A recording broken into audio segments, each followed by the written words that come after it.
Salut tout le monde, aujourd'hui on se retrouve pour une nouvelle vidéo, on va voir la géographie de la France. On va parler entre autres de tous les territoires qui appartiennent à la France, que ce soit les Outre-mer, les îles qui sont les collectivités d'Outre-mer ou encore la France métropolitaine. On va même voir ceux qui sont inhabités et je peux vous dire qu'il y en a pas mal de méconnus. Bien sûr on va pas se contenter de faire une liste, mais on va voir chacun d'entre eux avec une petite anecdote, une stat, etc. Sur ce, n'hésite pas avant de commencer à liker et à t'abonner en mettant la cloche, ça me soutient énormément. Et sur ce, on est parti. On va commencer tout d'abord avec la France métropolitaine ainsi que la Corse. Je rassemble les deux en même temps, ce sera plus facile. Ceci fait en tout 551 000 km², soit 80% de la surface de la France. La métropole, c'est 2913 km de frontières. Il y a 623 km de frontières entre la France et l'Espagne, 620 km entre la France et la Belgique, 573 avec la Suisse, 515 avec l'Italie, 448 km avec l'Allemagne, 73 km avec le Luxembourg, 57 km avec Andorre et seulement 4 km avec Monaco. C'est également en France métropolitaine que se trouve le point culminant de la France qui est le Mont Blanc à 4808 mètres d'altitude et le point le plus bas de la France qui est à moins 10 mètres dans les Bouches-du-Rhône. La France métropolitaine compte 65,8 millions d'habitants, soit quasiment toute la population de la France. La France est découpée en départements, vous le savez, il y en a 96 en France métropolitaine ainsi que la Corse et il y en a en tout 101. Maintenant qu'on a parlé de choses que vous connaissez probablement, on va parler des Outre-mer qui sont beaucoup moins connus. Ce qu'on peut dire de l'Outre-mer français, c'est qu'il est vraiment énorme, c'est le deuxième ou le premier Outre-mer au monde, ça se joue avec les Britanniques. On va classer ces Outre-mer et on va parler pour l'instant des 5 départements d'Outre-mer. Les départements d'Outre-mer sont également des régions, c'est pourquoi il y a 18 régions françaises et 101 départements.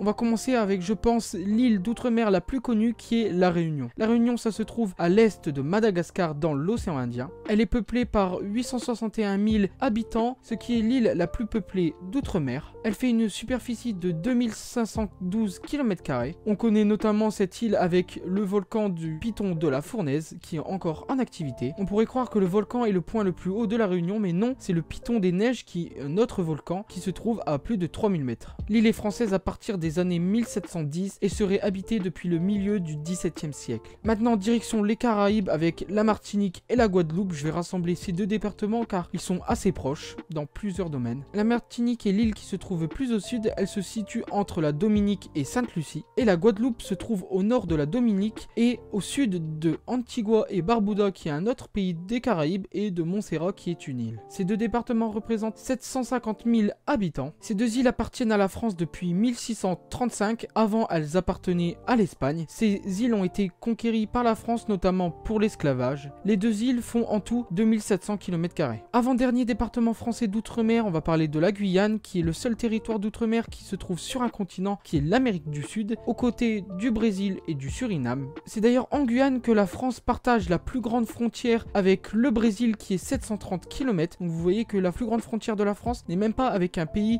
européen. Et donc la frontière entre la France et le Suriname est de 520 km. La Guyane a une superficie de 83 000 km² qui est vraiment très grand par rapport aux autres départements d'outre-mer. C'est le département le moins densément peuplé avec environ 3,4 habitants au km², mais ceci est normal car il y a beaucoup de forêts tropicales en Guyane qui est l'Amazonie, donc c'est tout à fait normal. On connaît la Guyane surtout pour le spatial et la base de lancement de fusées. En Guyane, il y a 280 000 habitants. Maintenant, on va parler du dernier département d'outre-mer qui est Mayotte, qui a été créé en 2011. Mayotte, c'est une superficie de 374 km² qui est donc le plus petit département d'outre-mer. C'est aussi 256 000 habitants en 2019 et ça se trouve entre Madagascar et les Comores qui sont des îles à l'ouest de Madagascar. Elle fait partie de la France en 1841 quand la France a acheté cette île et à l'époque les Comores faisaient aussi partie de l'Empire français. En 1974 a eu lieu un référendum d'indépendance pour les Comores et donc il y a eu aussi lieu à Mayotte, mais les Mahorais ont décidé de rester en France et c'est pourquoi elle est toujours française et les Comores, eux, sont un pays indépendant. En 2009 sera organisé un référendum dans l'île pour savoir si l'île doit devenir un département. Il sera très favorablement voté. Malheureusement, Mayotte, c'est une île qui a énormément de problèmes, de pauvreté, de violence, etc.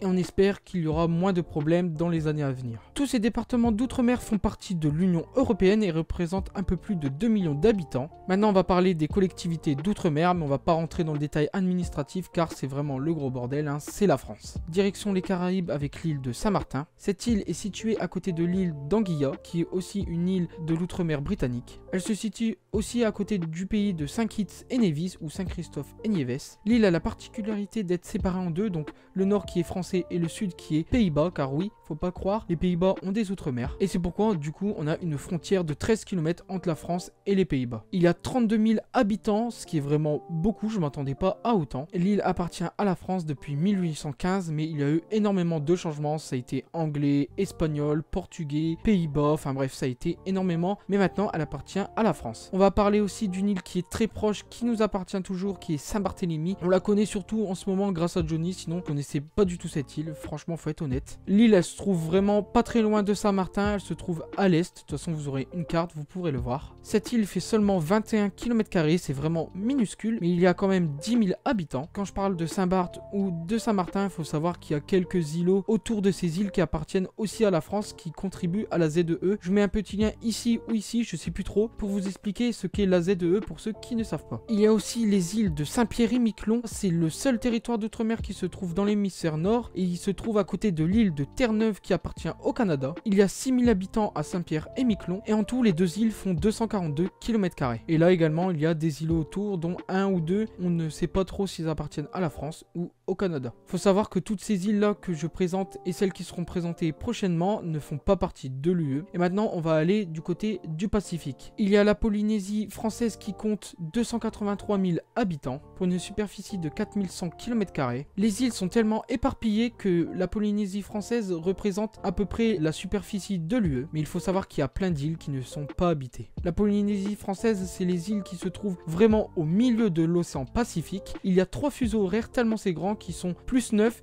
plus 10h30 et plus 11h. Et c'est en Polynésie française qu'on retrouve l'île de Tahiti ou Bora Bora. Il y a les îles de Wallis et Futuna qui se trouvent à côté des îles Fidji. Il y a 11 000 habitants pour 124 km². Ces îles ont une particularité, c'est qu'il y a 3 rois pour 3 royaumes anciens de Wallis et Futuna. Il faut savoir que les rois sont juste un titre honorifique, mais ils n'ont pas vraiment de rôle en particulier. Les îles appartiennent à la France depuis 1888. On a parlé de toutes les collectivités d'outre-mer et maintenant on va parler des dernières îles qui sont aussi à la France mais qui ont un statut particulier. Les dernières îles habitées de cette vidéo sont la Nouvelle-Calédonie. C'est une collectivité à part, je vais vous expliquer pourquoi. La Nouvelle-Calédonie est située dans le Pacifique à côté du Vanuatu et à l'est de l'Australie. Il y a plein d'îles autour qui sont habitées ou non. En Nouvelle-Calédonie, on y parle le français, mais on y parle aussi des langues kanak qui sont le peuple originaire de l'île. La Nouvelle-Calédonie, c'est une collectivité à part car elle dispose d'une très grande autonomie. C'est pourquoi il y a eu carrément des référendums d'indépendance qui ont été pour l'instant refusés, mais pour combien de temps la Nouvelle-Calédonie restera française. Il faut savoir que toutes les îles du Pacifique que je vous ai présentées juste avant n'utilisent pas comme monnaie l'euro, mais le franc pacifique. C'est pourquoi en France, il y a en fait 2 monnaies qui sont utilisées, qui sont l'euro et aussi le franc pacifique. Ça a été totalement une découverte lors de cette vidéo. Maintenant, je vais vous faire une liste rapide de toutes les îles qui appartiennent à l'outre-mer français mais qui sont inhabitées. Il y a les TAF. Qui sont les terres australes et antarctiques françaises. Ces îles sont situées proches de l'Antarctique. Il y a 5 groupes d'îles qui sont l'archipel Crozet, les îles Saint-Paul et Amsterdam, les îles Kerguelen. Il y a aussi la Terre Adélie qui se trouve en Antarctique. La France revendique un bout de l'Antarctique. Et il y a aussi les îles Éparses, mais elles ne se trouvent pas à côté de l'Antarctique, mais à côté de Madagascar. Il faut savoir qu'il y a plusieurs îles qui sont inhabitées autour de Madagascar qui appartiennent à la France, comme l'île Juan de Nova, Bassas da India ou alors l'île Tromelin entre autres. Il faut savoir que ces îles éparses sont aussi revendiquées par Madagascar pour avoir une plus grande ZEE. Il y a l'île de Clipperton située dans l'océan Pacifique au large du Mexique. C'est un territoire français qui se trouve en plein milieu de l'océan et c'est seulement un atoll qui est totalement inhabité. Il y a aussi des îles qui nous appartiennent dans l'océan Pacifique qui se trouvent au large de la Polynésie française ou de la Nouvelle-Calédonie, comme par exemple les îles Chesterfield. Et enfin, on va terminer avec un cas très particulier que je ne connaissais pas avant de faire ces recherches. Vraiment, la géographie, ça a un tas d'histoires farfelu, et là c'est bien le cas. Il faut aller en Israël à côté de Jérusalem où il y a 4 bâtiments religieux qui appartiennent à la France. Donc dans les faits, il n'y a pas un poste de douane, il n'y a pas une vraie frontière, mais ces bâtiments appartiennent totalement à la France et non à Israël ou Palestine. On appelle ces 4 bâtiments le domaine national français en Terre Sainte. Et ces 4 bâtiments sont administrés par le consulat de France en Israël. Et voilà, j'espère que cette vidéo vous aura plu, elle aura été bien fournie et je pense que c'est la vidéo qui m'a nécessité le plus de recherche. C'est pourquoi je vous invite à liker et à vous abonner ainsi que d'activer la cloche pour recevoir toutes les notifications, c'est très important. C'est ma vidéo qui a pris le plus de temps et j'aimerais bien qu'elle soit récompensée. Aussi, je te mets les liens de mes réseaux sociaux Insta et TikTok en description. Et puis voilà, sur ce, je te laisse. Ciao ciao.